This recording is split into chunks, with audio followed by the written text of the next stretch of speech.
ইবাদত করতে করতে আমার স্ত্রীটা আমি আবুল খায়েরকে ছেড়ে দিয়ে আমার এলাকা থেকে চলে গেছেন। চলে যাওয়ার পরে আমি তার কাছে আমাকে ছেড়ে যাওয়ার কারণ জানতে চাইলাম। স্ত্রী, তুমি আমাকে কেন ছেড়ে দিয়েছ? বলে, আপনি তো আল্লাহ এবং রসুলকে নিয়ে পড়ে আছেন, আমি স্ত্রীকে ঠিক মতো সময় দেন না। স্বামী বলে, আমি আমার স্ত্রীকে উত্তর দিলাম, এই যে আমার একটা সন্তান দেখতে পাও, এই সন্তানকে তুমি তোমাকে সময় দেওয়ার ফল না? বলে, হ্যাঁ। বলে, তাহলে কেন তুমি আমাকে বলো আমি তোমাকে ঠিকভাবে সময় দেই না? বলে, আপনি এমন ভাবে থাকতেছেন, আপনার লেবাসে মনে হয় আপনাকে মৌলবী মৌলবী লাগে।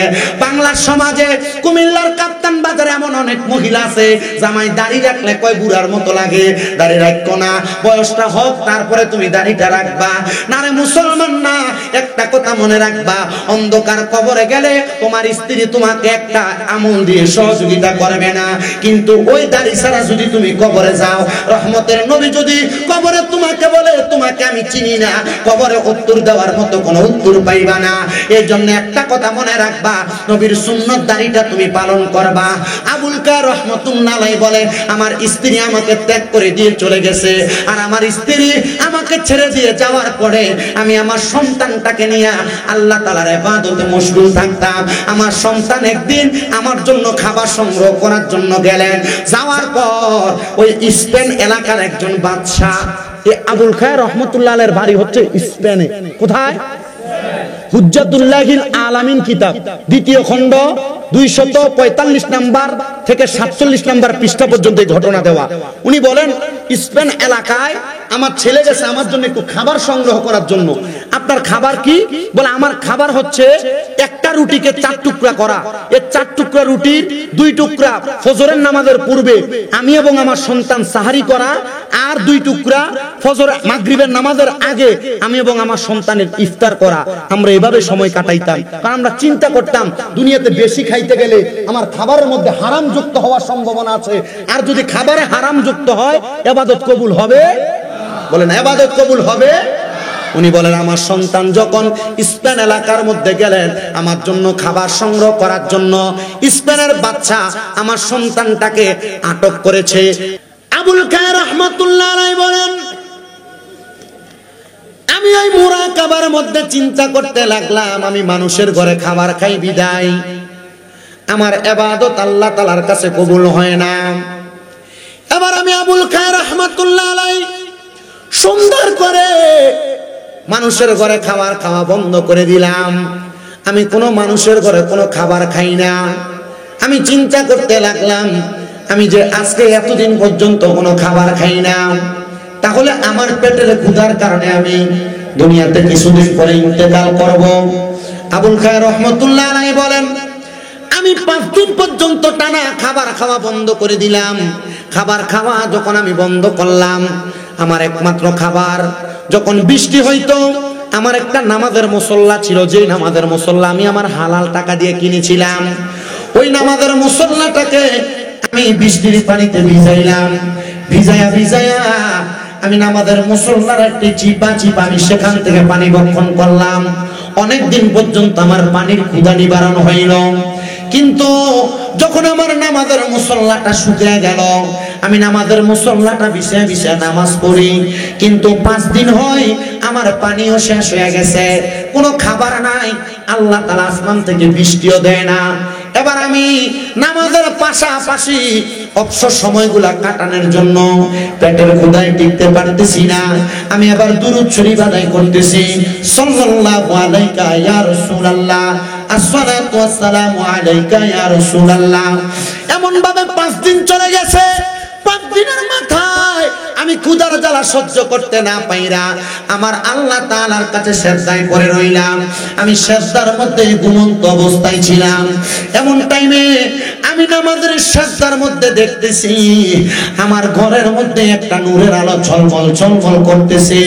আমি মাথাটা উঠানোর চেষ্টা করলাম, কিন্তু আমার ঘরটা অন্ধকারটা এমন আলোকিত হয়ে গেছে, এই অন্ধকার ঘরটা আলোকিত হওয়ার কারণে আমি আমার চোখটা ঠিক মতো খুলতে পারতেছিলাম না। আমি আবার চোখ খোলার চেষ্টা করলাম, আমি চোখটা খুলতে পারতেছিলাম না। এমন টাইমে আমার কে যেন একজন আইসা ডাক দিতেছে, এই আল্লাহর বান্দা ঘুম থেকে জাগ্রত হও। আমি জিজ্ঞাসা করলাম মান আনতা, আপনি কি? উনি আমার পরিচয় দেয়, আমি হইলাম নবীজির ইসলামের চতুর্থ খলিফা, আমার নাম হলো হযরতে আলী কাররামাল্লাহু ওয়াজহু। উনি ডাক দিয়ে বলেন, আপনি কেন আমার ঘরের মধ্যে আগমন করলেন? তিনি বলেন, শুধু আমি আগমন করি নাই, ইসলামের প্রথম খলিফা হযরতে আবু বকর সিদ্দিক তোমার ঘরে আগমন করেছে। ইসলামের দ্বিতীয় খলিফা হযরতে ওমর ফারুক রাদিয়াল্লাহু তাআলা তোমার ঘরে আগমন করেছে। ইসলামের তৃতীয় খলিফা হযরতে উসমান জিন্নুরাইন তোমার ঘরে আগমন করেছে। আমরা চারজন না, শুধু আমাদের মাঝখানে দেখো একজন দাঁড়িয়ে আছে, তিনি হইল রাহমাতুল লিল আলামিন নবীজি তোমার ঘরের মধ্যে হাজির হয়েছে। জবান খুলে জোরে জোরে পড়েন সুবহানাল্লাহ। আল্লাহর বান্দা বলে, জগতের মানুষ, ও দুনিয়ার মানুষ, শোনো, রহমতের নবীকে আমার ঘরের মধ্যে দেখার পরে আমি ঘুম থেকে ওঠার চেষ্টা করলাম, আমি উঠতে পারলাম না। আমাকে হযরতে আলী কাররামাল্লাহু ওয়াজহু আমার হাতের মধ্যে, মানে ডান হাতের মধ্যে ধইরা আমার ঘরের মধ্যে সেজদা থেকে উঠাইয়া বসাইলেন। উনি এটা স্বপ্ন দেখতেছেন।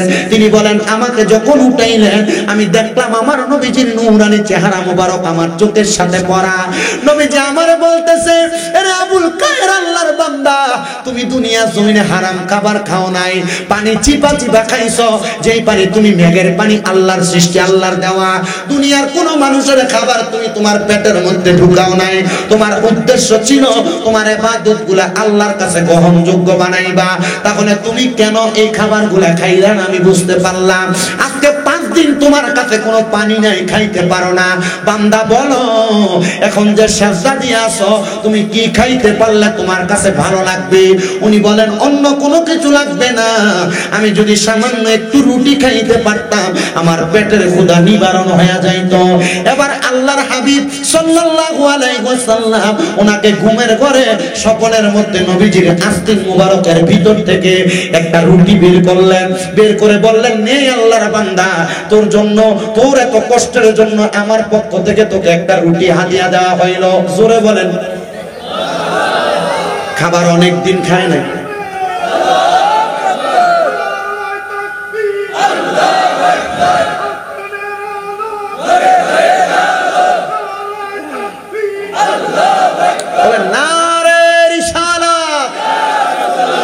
রসুলের ওয়াজ করতেছি তো, রসুলের রিসালাতের ওয়াজ ধ্বনিও দেওয়া লাগবে, কথা বলেন ঠিক কি না? আল্লাহ যেন কবুল করে, আমিন কর। গভীর মনোযোগ দিবেন বাবারা, তথ্যের সাথে মনোযোগের সাথে। অনেকক্ষণ দেরি হওয়ার কারণে আলোচনাটা একটু লাইনে পড়েছে, আপনারা মনোমুগ্ধকরতার সাথে আলোচনাটা শ্রবণ করার চেষ্টা করবেন। উনি বলেন, রাসূল পাক সাল্লাল্লাহু আলাইহি ওয়াসাল্লামের আস্তিন মুবারকের ভিতর থেকে আমাকে যখন ওই টুকরাটা রুটিটা দেওয়া হইল, আমি আমার রুটিটাকে অর্ধেক পর্যন্ত খাইলাম। এমন টাইমে আমার ঘুমটা ভেঙে গেছে। আমি যে স্বপ্নটা দেখলাম, আমি মনে করলাম, আমি মনে হয় স্বপ্নটা ভুল দেখেছি, কিন্তু আমি তাকে দেখলাম রহমতের নবী আমাকে ঘুমের ঘরে স্বপ্নের মধ্যে যেই রুটিটা দিয়েছে, ওই অর্ধেক রুটি আমি স্বপ্নে খাইছি, আর ঘুম ভাঙার পরে অর্ধেক রুটি আমার হাতের মধ্যে আছে। ও বান্দা, আমি বুঝতে পারলাম আল্লাহ তাআলার কোন বান্দা যদি হক ভাবে চলার জন্য, হালাল ভাবে চলার জন্য দুনিয়াতে কষ্ট করে, আল্লাহর পক্ষ থেকে বান্দার জন্য সহযোগিতা আসে। আমি বুঝলাম রহমতের নবী আমাকে একটা রুটি দিয়ে সহযোগিতা করেছে। এবার আল্লাহর বান্দা আবুল খায়ের রহমতুল্লাহ আলাইহি বলে, আমি আল্লাহ তাআলার অনেক ইবাদত করতে লাগলাম। ইবাদত করতে করতে আমার স্ত্রীটা আমি আবুল খায়েরকে ছেড়ে দিয়ে আমার এলাকা থেকে চলে গেছেন। চলে যাওয়ার পরে আমি তার কাছে আমাকে ছেড়ে যাওয়ার কারণ জানতে চাইলাম। স্ত্রী, তুমি আমাকে কেন ছেড়ে দিয়েছ? বলে, আপনি তো আল্লাহ এবং রাসূলকে নিয়ে পড়ে আছেন, আমি স্ত্রীকে ঠিকমতো সময় দেন না। স্বামী বলে, আমি আমার স্ত্রীকে উত্তর দিলাম, এই যে আমার একটা সন্তান দেখতে পাও, এই সন্তানকে তুমি তোমাকে সময় দেওয়ার ফল না? বলে, হ্যাঁ। বলে, তাহলে কেন তুমি আমাকে বলো, আমি তোমাকে ঠিকভাবে সময় দেই না। বলে আপনি এমন ভাবে থাকতেছেন, আপনার লেবাসে মনে হয় আপনাকে মৌলবী মৌলবী লাগে। বাংলার সমাজে কুমিল্লার কাপ্তান বাজারে এমন অনেক মহিলা আছে, জামাই দাড়ি রাখলে কয় বুড়ার মতো লাগে। দাড়ি রাখো না, বয়সটা হোক তারপরে তুমি দাড়িটা রাখবা। না রে মুসলমান না, একটা কথা মনে রাখবা, অন্ধকার কবরে গেলে তোমার স্ত্রী তোমাকে একটা আমল দিয়ে সহযোগিতা করবে না, কিন্তু ওই দাড়ি ছাড়া যদি তুমি কবরে যাও, রহমতের নবী যদি কবরে তোমাকে বলে তোমাকে আমি চিনি না, কবরে উত্তর দেওয়ার মতো কোনো উত্তর পাইবা না। এই জন্য একটা কথা মনে রাখবা, নবীর সুন্নত দাড়িটা তুমি পালন করবা। আবুল কার রহমতুল্লাহ আলাইহি বলে আমার স্ত্রী আমাকে ত্যাগ করে দিয়ে চলে গেছে, আর আমার স্ত্রী আমাকে ছেড়ে দিয়ে যাওয়ার পরে আমি আমার সন্তানটাকে নিয়ে আল্লাহ তাআলার ইবাদতে মশগুল থাকতাম। আমার সন্তান একদিন আমার জন্য খাবার সংগ্রহ করার জন্য গেলেন, যাওয়ার পর ওই স্পেন এলাকার একজন বাদশাহ, এই আবুল খায়ের রহমতুল্লাহ আলাইহির বাড়ি হচ্ছে স্পেনে। কোথায়? হুজ্জাতুল্লাহিল আলামিন কিতাব দ্বিতীয় খণ্ড 245 নাম্বার থেকে 47 নাম্বার পৃষ্ঠা পর্যন্ত এই ঘটনা দেওয়া। উনি বলেন স্পেন এলাকায় আমার ছেলে গেছে আমার জন্য একটু খাবার সংগ্রহ করার জন্য। আপনার খাবার কি? বলে আমার খাবার হচ্ছে একটা রুটিকে 4 টুকরা করা, এই 4 টুকরা রুটির 2 টুকরা ফজরের নামাজের পূর্বে আমি এবং আমার সন্তান সাহারি করা, আর 2 টুকরা ফজর মাগরিবের নামাজের আগে আমি এবং আমার সন্তানের ইফতার করা। আমরা এভাবে সময় কাটাইতাম, কারণ আমরা চিন্তা করতাম দুনিয়াতে বেশি খাইতে গেলে আমার খাবারের মধ্যে হারাম যুক্ত হওয়ার সম্ভাবনা আছে, আর যদি খাবারে হারাম যুক্ত হয় ইবাদত কবুল হবে? বলেন ইবাদত কবুল হবে? উনি বলেন আমার সন্তান যখন স্পেন এলাকার মধ্যে গেলেন আমার জন্য খাবার সংগ্রহ করার জন্য, স্পেনের বাচ্চা আমার সন্তানটাকে আটক করেছে। আমি বড় চেষ্টা করলাম আমার সন্তান কোনোদিন খারাপ হইতে পারে না, আল্লাহর কাছে দোয়া করলাম আল্লাহ তাআলা আপনি আমার সন্তানটাকে মুক্তির একটা ব্যবস্থা করে দেন। দেখলাম আমার সন্তান মুক্তি হয় নাই। আমি রওনা করলাম মদিনা শরীফের উদ্দেশ্যে। যাওয়ার পথে ওই স্পেনের বাদশা সেনাপতির সাথে আমার রাস্তায় দেখা। জিজ্ঞাসা করলেন হে আবুল খায়ের আল্লাহর নেককার বান্দা আপনি কোথায় যান? বলে স্পেনের বাদশা নাকি আমার সন্তানকে অন্যায়ভাবে অ্যারেস্ট করেছে, গ্রেফতার করেছে, তার নামে বিচার দেওয়ার জন্য আমি আমার রহমতের নবীর দরবারে যাচ্ছি। কারণ রহমতের নবীর দরবারে বিচার দিলে ওইটার বিচার পাওয়া যায়, কারণ রহমতের নবীর একটা কথাও আমার আল্লাহ তাআলা ফিরিয়ে দেন না। নবীর একটা উপাধি মুস্তাজাবাতুদ দাওয়াত, মানে নবী কোনো দোয়া করলে আল্লাহ তাআলা দোয়াটা কবুল করতেন। সুবহানাল্লাহ। এর জন্য তিনি নবীজির দরবারে রওনা করলেন। তিনি বলেন আমি নবীজির রওজা মুবারকের সামনে যাইয়া আমি আমার রহমতের নবীকে ডাক দিলাম, ইয়া রাসূলুল্লাহ, ইয়া হাবিবাল্লাহ, আপনার কদম মুবারকের মধ্যে আমার সালাম। উনি বলেন স্পেন থেকে হাইটা হাইটা মদিনাতে আসার কারণে আমার শরীরটা বড় ক্লান্ত হয়ে গেছে। ওই ক্লান্ত শরীরটা নিয়ে আমি আমার নবীজির মসজিদে নববীর পাশে একটা পিলারের সাথে হেলান দিয়ে আমি চক্ষুটা খাইটা ঘুমাইতে রাখলাম। এমন টাইমে আমি দেখলাম আমার চোখের সামনে ওই যে আমাকে রুটি দিয়ে সহযোগিতা করেছে ওই রহমতের নবী আমার স্বপ্নে আবার হাজির হয়ে গেছে। মারহাবা। আমি বললাম ইয়া রাসূলুল্লাহ, ইয়া হাবিবাল্লাহ, নবী গো আপনি কেন এখন আবার আমার স্বপ্নে হাজির হইলেন? নবী আমার বলে রে আল্লাহর বান্দা তুমি আমার কাছে আসছো, তোমার সন্তানকে স্পেনের বাদশা আটক করেছে এই বিচার দেওয়ার জন্য। যাও যায়া দেখবা তোমার সন্তানকে স্পেনের বাদশা ছেড়ে দিয়েছে। উনি বলেন আমি আবার ঘুমটা থেকে জাগ্রত হইয়া রহমতের নবীর দরবারে সালাম দিয়ে আবার রওনা করলাম আমি স্পেনের উদ্দেশ্যে। যাইতে যাইতে আমার বাড়ি পর্যন্ত যখন আমি গেলাম আমি যাইয়া দেখলাম আমার সন্তান চুলার মধ্যে আমার জন্য খানা পাকাইতেছে। জিজ্ঞাসা করলাম কিরে সন্তান তোমাকে ছাড়লো কে? বলে স্পেনের বাদশা আমাকে ছেড়ে দিয়েছে, খানা কার জন্য পাকাও? সন্তান বলে বাবা আপনার জন্য। কিরে তুমি কি খবর পাও নাই তোমার বাবা জান তোমার জন্য বিচার দেওয়ার জন্য রহমতের নবীর দরবারে গেছে? বলতেছে হ্যাঁ খবর পাইছি, তবে আমাকে যখন স্পেনের বাদশা ছেড়ে দিয়েছে আমাকে বলছে আমি যেন বাড়িতে আইসা আপনার জন্য ভালো ভালো খাবার পাকাই। এর কেন এখন খাবার পাকানো লাগবে না, চলো আমরা স্পেনের বাদশার কাছে চলে যাই। স্পেনের বাদশার সামনে যাইয়া আল্লাহর বান্দা ডাক দিয়া বলে ও বাদশা আপনার কাছে জানতে চাই আমার সন্তানকে আপনি কেনই বা অ্যারেস্ট করলেন, আবার কেন ছেড়ে দিলেন? বাদশা ডাক দিয়া কয় আমি যদি জানতাম ও আল্লাহর বান্দা তুমি দুনিয়ার জমিনের মধ্যে আল্লাহ তাআলাকে এত বড় খুশি করে রাখছো, আল্লাহর কসম আমি আমি কোনোদিন তোমারে আঘাত করতাম না, মানে তোমার সন্তানকে আমি অ্যারেস্ট করতাম না। বলে কারণ কি? তাহলে ছাড়লা কেন? বলে গতকালকে রাত্রবেলা যখন আমি ঘুমাইলাম, আমি ঘুমের ঘরে স্বপ্ন দেখলাম রহমাতুল লিল আলামিন মুহাম্মাদুর রাসূলুল্লাহ আমি বাদশার ঘরের মধ্যে হাজির হয়ে গেছে। আমি বাচ্চাকে বলতেছি, ওরে বাচ্চা, তুমি যে আমার গোলাম, আমার পাগলের সন্তানটাকে অ্যারেস্ট করেছো, সে আজকে অনেক দিন সন্তানের জ্বালায়, সন্তানের টেনশনে ইবাদতটা মনোযোগ সহকারে করতে পারতেছে না। তুমি যদি মারা যাওয়ার পরে আমি রাসূলের সুপারিশ চাও, মারা যাওয়ার পরে আমি নবীজির শাফায়াত চাও, আল্লাহর কসম তুমি বাদশাহ ওই আবুল খায়ের নামক আল্লাহর বান্দার সন্তানটাকে ছেড়ে দাও। আরে নবীজির সুপারিশ পাওয়ার আশায় আপনার সন্তানটাকে আমি ছেড়ে দিয়েছি, আপনার সন্তানটাকে আমি ছেড়ে দিয়েছি।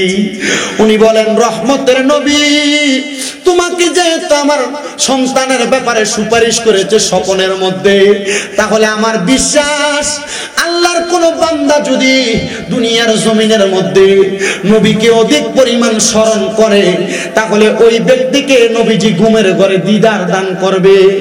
আমি প্রথমে আপনাকে বলেছি, আপনার টাকার অভাব নাই ব্যাংকে, আপনার অনেক ব্যালেন্স আছে, আপনার ড্রয়ার ভর্তি টাকা আছে, আপনার জায়গা সম্পদ আছে, কিন্তু আপনার নবীকে আপনি দেখেন নাই, নবীর রওজা মোবারক দেখেন নাই। এই টাকা দিয়ে কোনো লাভ হবে না, এই সম্পদ দিয়ে কোনো লাভ হবে না। আবুল খায়ের রহমতুল্লাহ আলাইহি বলে, কোন আল্লাহর বান্দা যদি দুনিয়ার জমিনের মধ্যে থাইকা রহমাতুল লিল আলামিন নবীকে বেশি বেশি স্মরণ করে গো, আমার আল্লাহ তাআলা ওই ব্যক্তিকে মরণের আগে একবার নবীজির দিদার দান করবে। বলেন সুবহানাল্লাহ। আরে কত মানুষ প্রশ্ন করে, নবীজির দিদারটা কেমনে দান করবে, নবীজির দিদার কেমনে পাবে?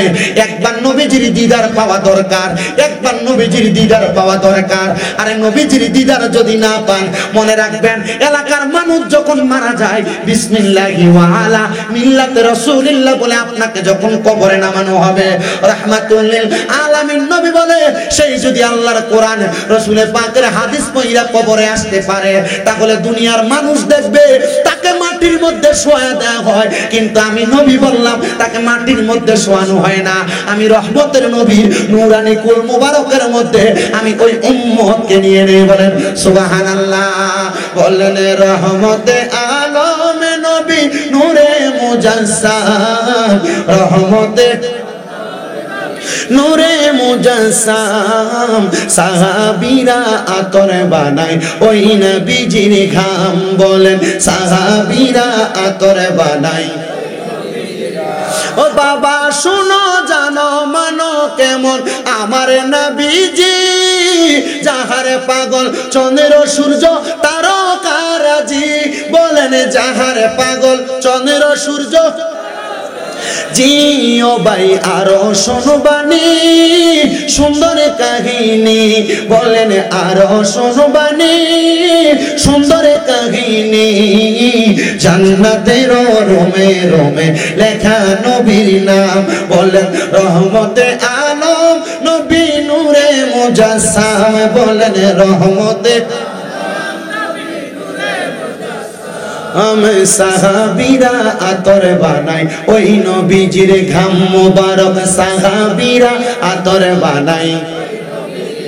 বাবা উস্তুনে হান্নানা একটা খেজুর গাছের নাম, যাকে ধরে খুতবা দিতেন রাসূল আকরাম। বলেন যাকে ধরে খুতবা দিতেন রাম। গাছটা নবীর বিরহে কাঁদিতে রহে, গাছটা নবীর বিরহ কাঁদিতে রহে। হতবাক হইলেন যত সাহাবায়ে কেরাম, হতবাক হইলেন যত সাহাবায়ে কেরাম। রহমতে আলম নবী নূরে মুজাসসাম। বলেন রহমতে আলম নবী নূরে মুজাসসাম, সাহাবীরা আতর বানায় ওই নবীজির ঘাম। মুসলমান তাহলে আপনি যদি আপনার জীবনটাকে ঈমানের সাথে নেক আমলের সাথে সাজাইতে পারেন, ওই কবরে যখন আপনাকে আমাকে রাখা হবে, ওই কবরে নবীজির কুল মুবারকে নিবে, ওই কবরে কোনো চিন্তা নাই, ওই কবরে কোনো টেনশন নাই, ওই কবরে কোনো ভাবনা নাই। ও মুসলমান, কেমনে রে দুনিয়ার জমিনে নবীর কথা মোতাবেক আপনি আপনার জীবনটাকে সাজান না? এবার আবুল খায়ের রহমতুল্লাহ আলাইহি বলে, বাদশার দরবারে সালাম জানাইয়া আমি বাড়ির মধ্যে চলে আসলাম। আমার সন্তান বলে, বাবা দুনিয়ার জমিনে যেহেতু আপনি এত ইবাদত করেন, ঠিক আছে আপনি কষ্ট করে আসছেন, গোসল করে আপনি আমার আল্লাহ তাআলার একটু ইবাদত করেন, রান্না শেষ করে আপনার জন্য আমি খাবার পরিবেশন করতেছি। আবুল খায়ের রহমতুল্লাহ আলাইহির সন্তান বর্ণনা করতেছে, আমার বাবা যখন পবিত্র হইয়া নামাজ পড়িয়া আমার খাবারের জন্য অপেক্ষা করতেছে, আমার বাবা যখনই ঘরে থাকতেন দেখতাম আমার বাবার জবানের মধ্যে লা ইলাহা ইল্লাল্লাহ জিকির, নচেত আল্লাহ আল্লাহ জিকির, নচেত নবীজির দুরূদ শরীফ আমার আব্বা জান পড়তেন। কিন্তু আমি দেখলাম কিছুক্ষণ পর্যন্ত আমার বাবা আল্লাহর জিকির করতেছেন, কিছুক্ষণ পর্যন্ত আমার বাবা নবীজির দুরূদ শরীফ পড়তেছেন। হঠাৎ করে আমার ঘরের মধ্য থেকে আওয়াজ বন্ধ হয়ে গেল, কোনো আওয়াজ আসে না। আমি দৌড়ে আমার ঘরের মধ্যে গেলাম, আমি যায়া দেখলাম আমার আব্বা জান নামাজের মুসল্লার মধ্যে সেজদা দিয়ে পড়ে আছে। আমি ডাকলাম, আব্বা জান খাবেন কি খাবেন না? আমার আব্বা জান কোনো জবাব দেয় না। অনেকক্ষণ অপেক্ষা করলাম, আমি চিন্তা করলাম সেজদার মধ্যে 3 বার 5 বার 7 বার সুবহান রাব্বিয়াল আলা পড়ার কথা, আমার আব্বা দি সেজদা থেকে মাথা উঠান না। আমি আমার আব্বা জানের মাথার মধ্যে তার হাতটা রাখলাম, রাখার পরে দেখলাম আমার আব্বা জান ডান দিকে কাত হয়ে পড়ে যাচ্ছে। জিজ্ঞাসা করলাম, বাবা জান আপনি কেন কথা বলেন না? কোনো জবাব দেয় না। নাকের মধ্যে হাত দিলাম, মুখের মধ্যে হাত দিলাম, দেখলাম আমার আব্বা জানের না শ্বাস প্রশ্বাস গুলা বন্ধ।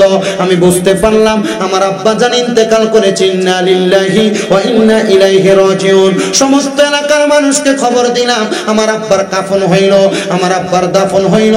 জানাজার নামাজ আমি সন্তান নিজে পড়াইলাম। কেন কেন আমি সন্তান পড়াইলাম জানো?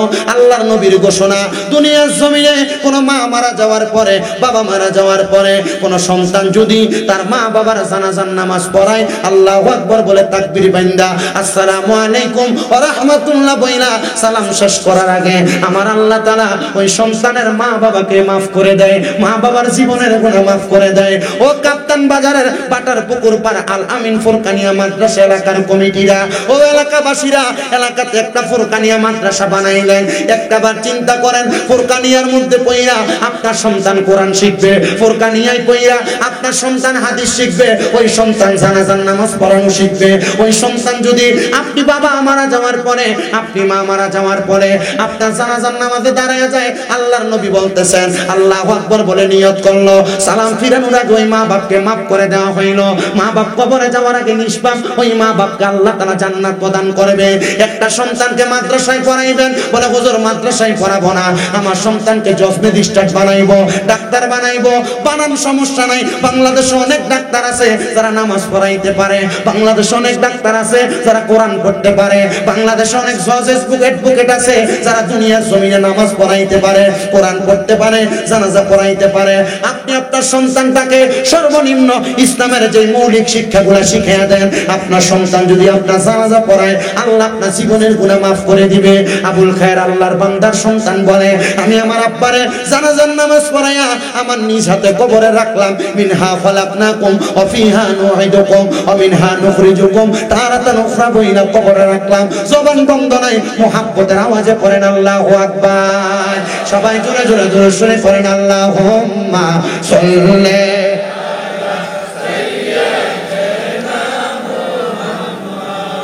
নাবি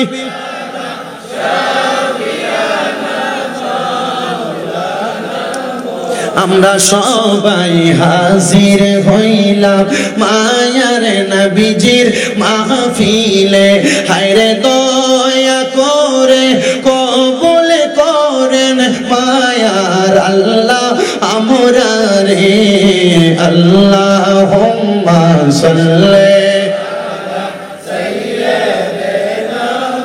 মুহাম্মাদ নাবিয়ানা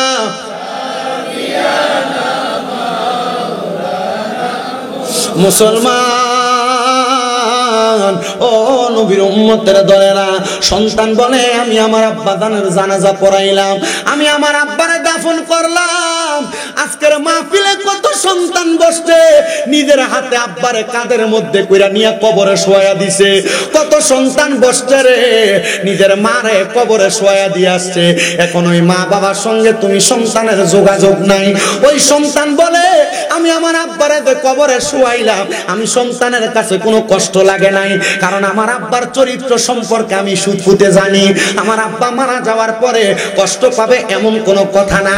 আমি এবার আল্লাহ তাআলার কাছে ওই যে নামাজটার কথা বললাম, তাহাজ্জুদের নামাজ, তাহাজ্জুদের নামাজ পড়া আমি আল্লাহর কাছে কাঁদতাছি, আল্লাহ আমার আব্বা জান যে মারা গেল, কবরে কেমন আছে জানি না, তবে এতটুক বলতে পারি মারা যাওয়ার পরে আমার আব্বা ভালো থাকবে। ও আল্লাহ, আমার আব্বা কবরে কেমন আছে তাহাজ্জুদ নামাজের ব্যাপারে না তুমি বলছো, ওমিনাল লাইলি ফাতাহাজ্জাদ বিহি নাফিলাতাল লাকা আসা আইয়া বাসাকা রাব্বুকা মাকামাম মাহমুদা। নবীকে বলছো, নবী আপনি রাতের কিছু অংশে তাহাজ্জুদের নামাজ পড়েন, অতি সত্বর আপনাকে প্রশংসার জায়গা মাকামে মাহমুদ দান করা হবে। এই আয়াত নাযিল হওয়ার পর নবী আমার আল্লাহর কাছে কান্দা বলছে, আল্লাহ আমার উম্মত যদি তাহাজ্জুদ পড়ে আমার উম্মতের আপনি কি দিবেন? আল্লাহ কয়, হাবিব আপনার উম্মত যদি তাহাজ্জুদ পড়ে আপনার উম্মত যা চাইবে আপনার উম্মতকে তা দেওয়া হবে।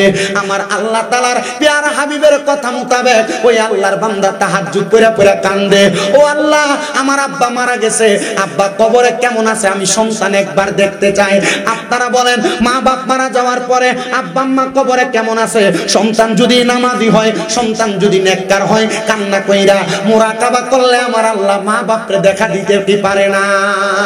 ও মুসলমান, মুসলমান শোনো শোনো শোনো, তবে অনেকে মা বাপকে স্বপ্ন দেখো, মা বাপ খাবার চায়, মা বাপ বিপদে আছে, এই স্বপ্নটা যদি দেখো মনে রাখবা, মনে রাখবা আল্লামা ইবনে সিরিনের স্বপ্নের তাবির কিতাব পড়ে দেখলাম, মা বাপ আত্মীয় স্বজনরা স্বপ্নে তখন দেখা দেয় যদি তারা কবরে কষ্ট থাকে, যদি তারা কবরে কষ্টে থাকে, তাহলে মনে রাখবেন কাউকে যদি স্বপ্ন দেখেন মারা গেছে, মারা যাওয়ার পর স্বপ্ন দেখলে মনে করবেন কষ্ট থেকে আপনাকে দেখা দিছে, যেন আপনি তার জন্য দোয়া করেন। সন্তান কয় আমিও আমার আব্বা জানরে দেখতে চাইলাম, এমন টাইমে দেখলাম একটা মানুষ দেখা যায় সুন্দর সাদা রঙের পোশাক পরা, রাস্তা দিয়ে সরল ভাবে হাঁটতেছে, কিন্তু ওনার ডাইনে বামে সামনে পেছনে জান্নাতি হুর গিলমানরা ঘুরতেছে। আমি জিজ্ঞাসা করলাম কে, আপনার পরিচয় কি? উনি আমারে পরিচয় দেয়, আমি হইলাম তোমার আব্বা জান, দেখো তুমি আমারে চিনতে পারো কিনা। ও আব্বা আপনাকে তো চিনলাম, আপনার ডাইনে বামে সামনে পেছনে গুলা কাদেরকে দেখা যায়? বলে আমার আল্লাহ তাআলা আমি যে দুনিয়াতে নেক কাজ করে আসছি, আমি আব্বারে খেদমত করার জন্য রহমতের হুর গিলমান দিয়া দিছে। আব্বা গো, আমি আপনার জন্য আল্লাহর কাছে দোয়া করি, আল্লাহ যেন আপনি আব্বাটারে কবরের মধ্যে ভালো রাখে, আপনি আব্বাটারে কবরের মধ্যে জান্নাত দান করে। এই সন্তানেরা একটাবার চিন্তা করো, আবুল খায়ের তো ইবাদত কইরা সময় কাটাইছে, কিন্তু আপনার আমার আব্বা জান বর্তমান জামানায় আমরারে খাওয়াইতে যায় পরের কর্ম করছে, পরের কর্ম করতে যাইয়া নামাজ পড়ার সময় পাই নাই, পরের কাজ করতে যাইয়া ইবাদত করার সময় পাই নাই। আপনার আমার আব্বা জান আমরারে কষ্ট করে লালন পালন করে কামাই করে খাওয়াইছে, ওই আব্বা জান অন্ধকার কবরে, আব্বা কবরে কেমন আছে জানেন না, আব্বা জানলে আল্লাহ তাআলা কবরে কেমন রাখছে আপনি জানেন না। হায় রে সন্তান, চিন্তা করো, নিজ হাতে আব্বার কবরে শোয়া দিয়ে আসলা।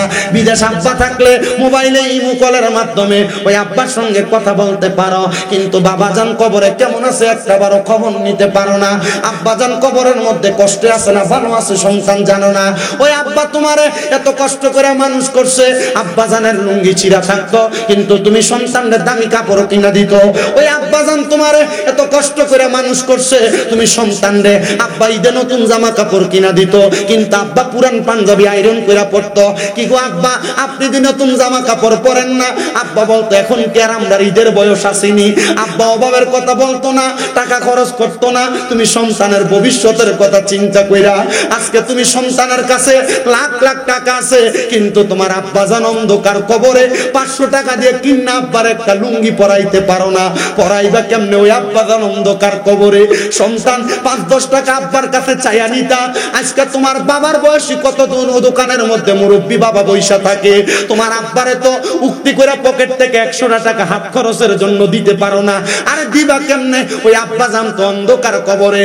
সন্তান চিন্তা করে দেখো, তোমার মা তোমারে বড় কষ্ট করে মানুষ করছে।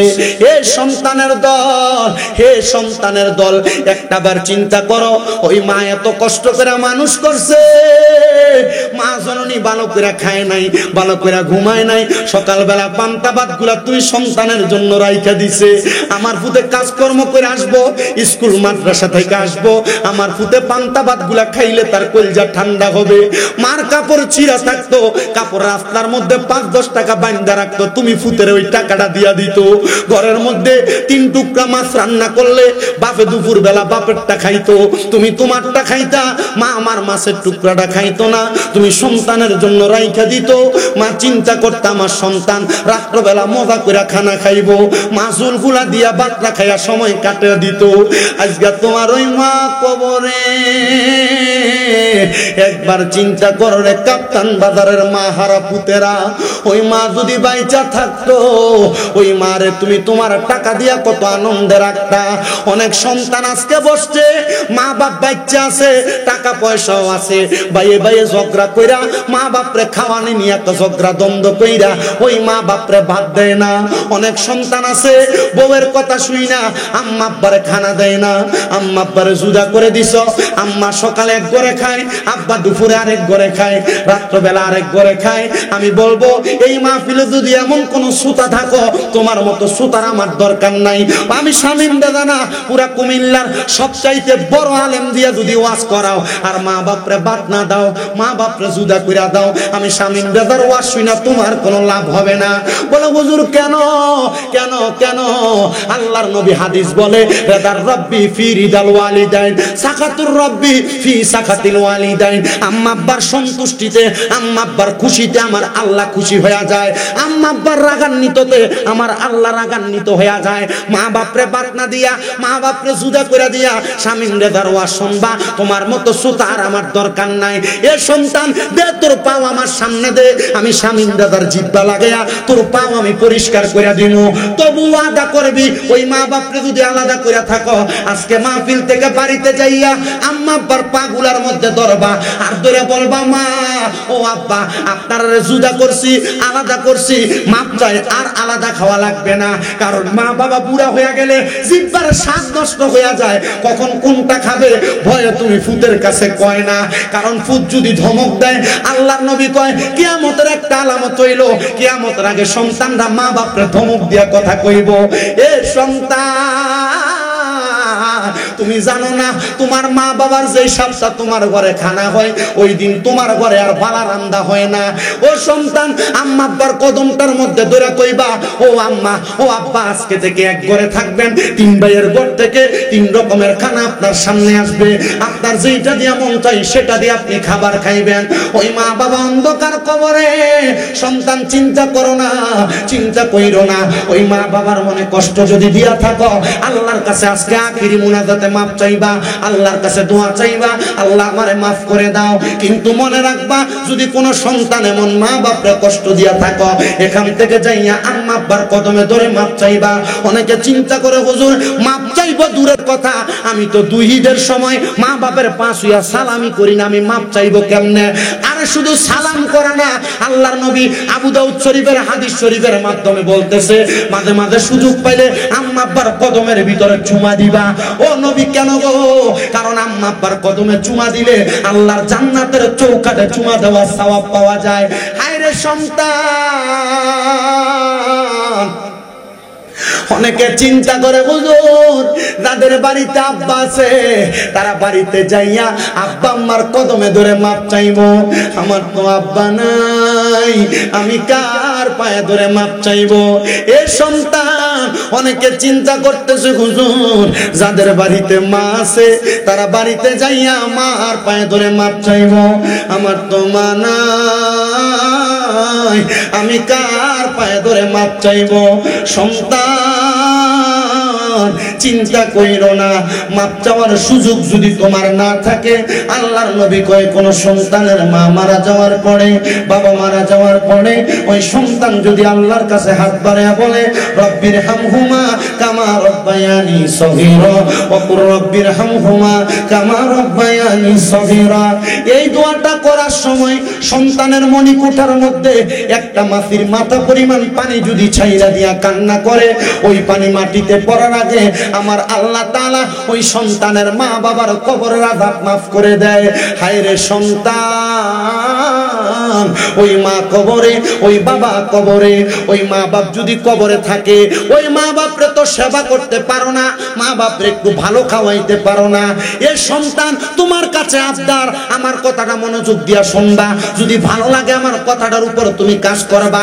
মা বাপ বাচ্চা থাকলে ওই মা বাপরে যদি এক মাসে 1000 টাকার ওষুধ কিনা দিতা, তাহলে 12 মাসে 12,000 টাকা তোমার লাগতো। ওই মা বাপ বাচ্চা থাকলে ওই মা বাপরে যদি মাসে 2000 টাকার ফল কিনা খাওয়াইতা, 12 মাসে 24,000 টাকা লাগতো। মা বাপ তোমার লাখ লাখ টাকার বাড়ি দিয়া গেছে, মা বাপ তোমার কোটি টাকার সম্পদ দিয়া গেছে, মা বাপ কবরে নিয়ে যায় নাই, যদি ওই বাড়িতে তুমি ভাড়া থাকতা, মাসে 10,000 টাকা করে ভাড়া দিতা, 12 মাসে 1,20,000 টাকা ভাড়া লাগতো। তোমার কাছে 1 লক্ষ চাই না, 1,20,000 চাই না। এই কাপ্তান বাজার বাটার পুকুর পাড়ের আল আমিন ফুরকানিয়া মাদ্রাসাটা এইভাবে পড়ে আছে। একটা সন্তান বলছে শুধু বলবা হুজুর আমার মা মারা গেছে, আমার মা কবরে কেমন আছে আমি জানি না। মা বাপ বাচ্চা থাকলে মা বাবার পেছনে টাকাটা খরচ করতাম, হুজুর আমার মার জন্য দোয়া করবেন, আব্বার জন্য দোয়া করবেন, এই বাটার পুকুর পাড় মাদ্রাসাটার জন্য আমি 50,000 টাকা দান করব।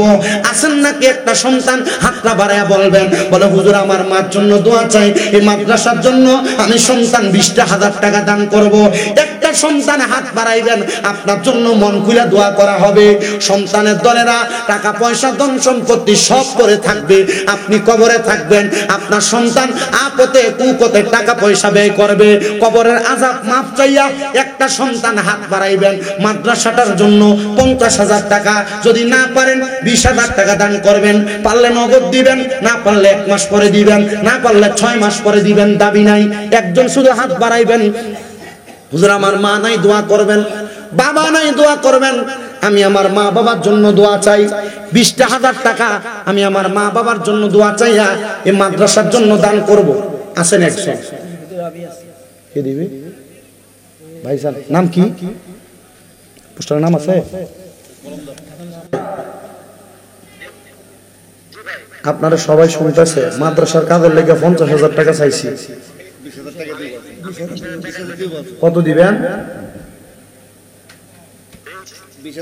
নারে তাকবীর, নারে রিসালাত।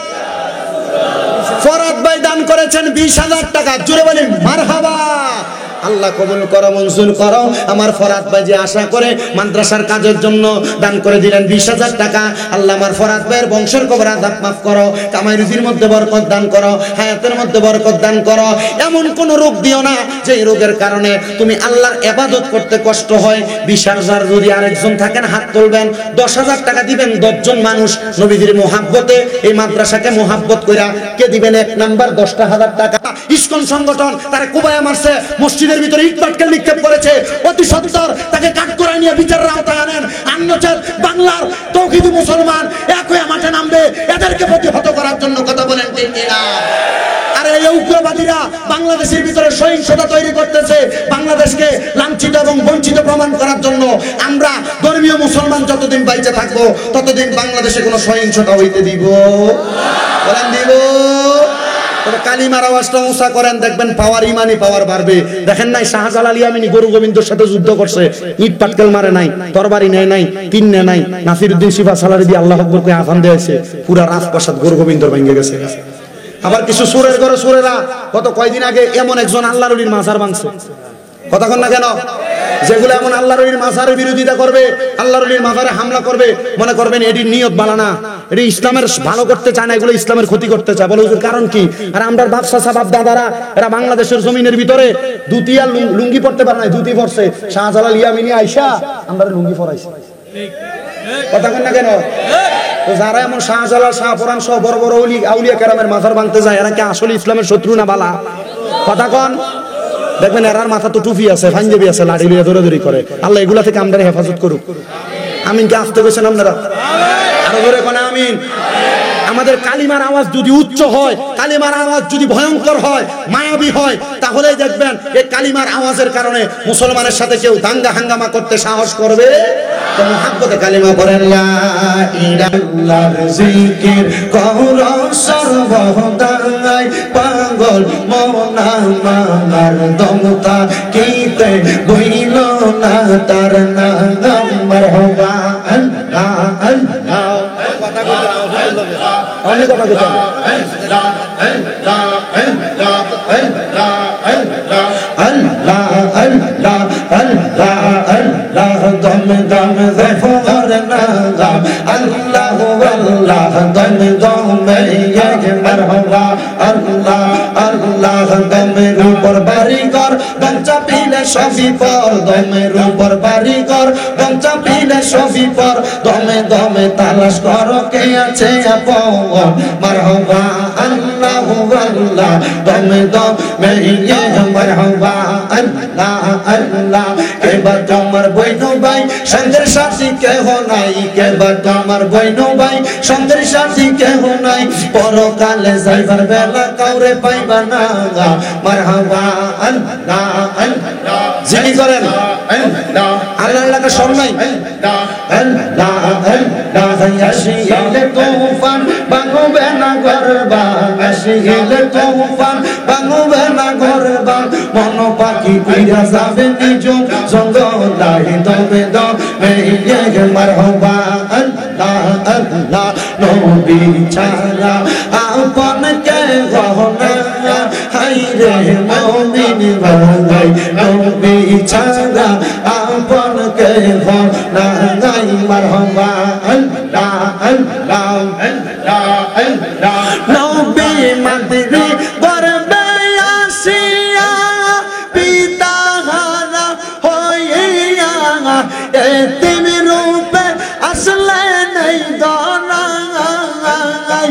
রব্বি হাবলি উম্মতি কান্দন দয়াল নবীজি, এখনো তো কান্দন মদিনা।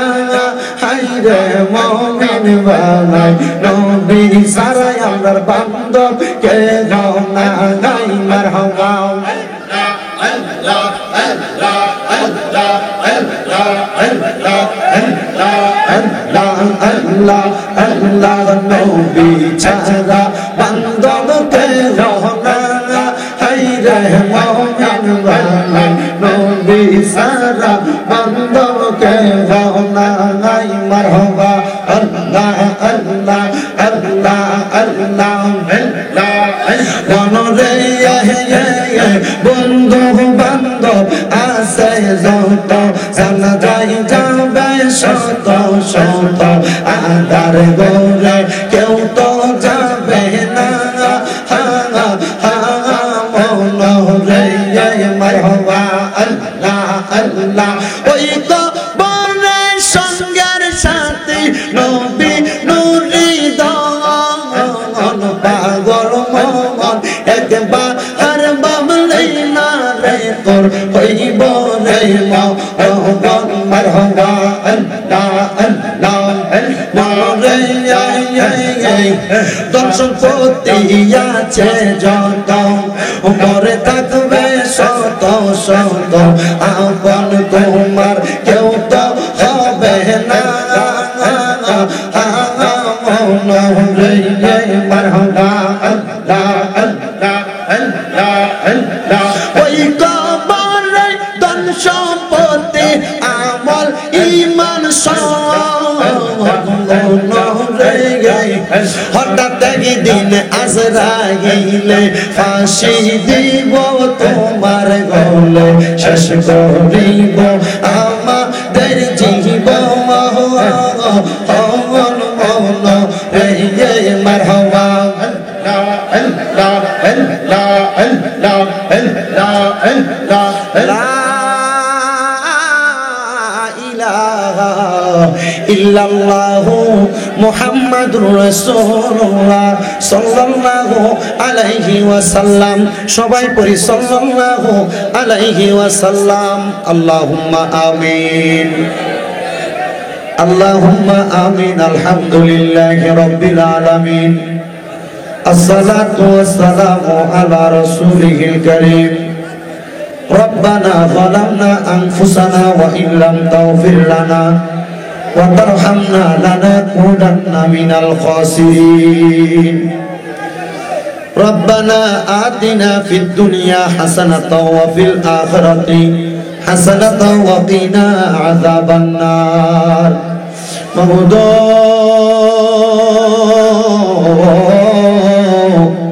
ও দয়াল আল্লাহ, একটু রহমতের নজর করে তাকে দেখেন আল্লাহ।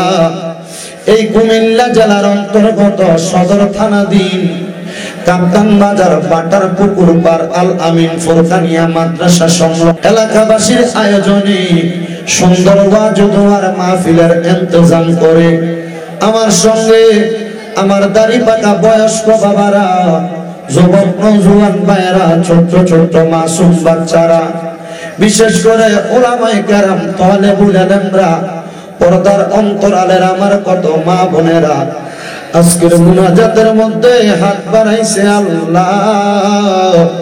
যার হাতটা তোমার কাছে মায়া লাগে, পছন্দ হয়, ওই হাতের উসিলায় আমরার জীবনের গুনাহ মাফ কইরা আমরারে বেগুনাহ মাসুম বান্দা বানায়া দাও আল্লাহ। তুমি যদি আমরারে মাফ কইরা দাও আল্লাহ, তুমি কারোর কাছে কোনো জবাবদিহিতা করা লাগবে না। যদি রহমত দিয়া ভরপুর কইরা দাও আল্লাহ, তোমার রহমতের কোনো কমতি হবে না। রহিম রহমান নামটি তোমার আল্লাহ আছে আমরার জানা,